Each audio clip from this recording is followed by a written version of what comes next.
पहले 30 सेकंड तक हमें भी समझ में नहीं आया कि ये भाई साहब आखिर करना क्या चाहते हैं।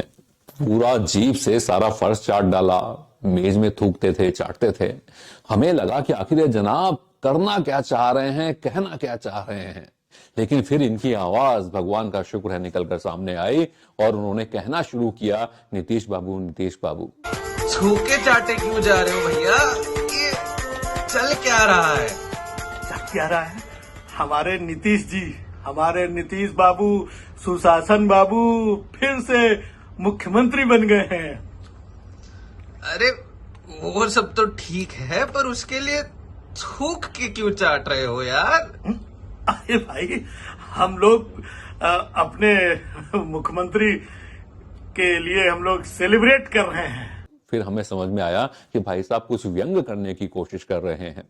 दरअसल बड़े समझदार व्यक्ति खुद को बताते हैं और कहते हैं कि व्यंग्यकार भी हैं, लेकिन व्यंग करने की ये विधा लगता है नई नई प्रकट हुई है, नई नई सामने आई है।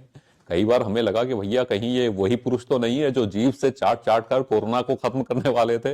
लेकिन शुक्र है कि कुछ बोले तो समझ में आया कि ये व्यंग करने की कोशिश है। अब सोचिए, कहां भारत में परसाई जी जैसे लोग हुए जिन्होंने व्यंग की शैली को ऊंचाइयां दी, और कुछ ये लोग हैं जिन्होंने व्यंग की शैली को चाट चाट कर बर्बाद कर दिया। हमने भी सोचा था कि नीतीश जी को लेकर हम भी कुछ बताएंगे आपको, लेकिन हमारी कहानी में इतना मसाला और इतना चाटना वाटना नहीं है। दरअसल हम आपको बताने वाले थे आया राम और गया राम की कहानी। खड़गे जी ने भी कहा था नीतीश जी आया राम गया राम है। दरअसल भारत की राजनीति में 1967 में हरियाणा में जब चुनाव हुए तो एक थे गयालाल जी, जो कि हसनपुर विधानसभा से जीत के आए। भाई साहब पहले कांग्रेस में गए, उसके बाद यूनाइटेड फ्रंट में चले गए, फिर उनका हृदय परिवर्तन हुआ और वो फिर से कांग्रेस में चले गए। लेकिन 9 घंटे भी नहीं रुके, फिर से उसी दिन 9 घंटे के बाद उन्होंने फिर से यूनाइटेड फ्रंट ज्वाइन कर लिया। लेकिन कुछ दिनों के बाद वो फिर से कांग्रेस में शामिल हो गए।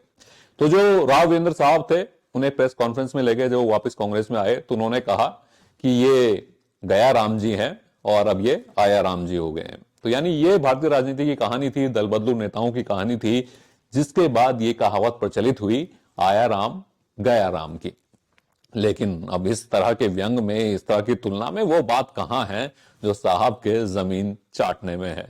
तो चलिए, हमने अपनी भी इच्छा पूरी कर दी। हमारे जो दर्शक हैं, हमने उन्हें आया राम गया राम की कहानी भी सुना दी, और अपने कुछ दर्शक जो इस चाटने वाली व्यंग कला का आनंद लेना चाहते हैं, वो उसके लिए आजाद हैं। हर तरह का व्यंग सुनिए, समझिए, पढ़िए, बस बुरा मत मानिए।